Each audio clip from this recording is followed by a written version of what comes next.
Personal responsibility is a bedrock of a thriving society. You really can't have a good, meaningful culture without it. If you take away personal responsibility, what you're really doing is you're disempowering people.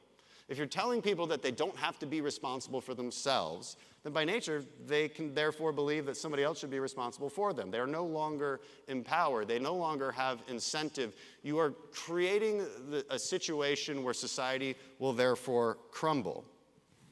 The policies we implement should reflect that reality. So for instance, an earned income tax credit. That's a pretty decent policy. Not only does it create some kind of safety net, but it also encourages you to work. That's not a bad thing. What is a bad one? Well, how about expanding welfare programs for people who are unwilling to work but are able-bodied adults? That's an example of a bad program. And we don't have to look very far in economics to figure out how this actually plays out. People will generally choose leisure over work, especially if it pays the same. That's not a good thing. And it doesn't just apply to welfare, it also applies to things like Social Security.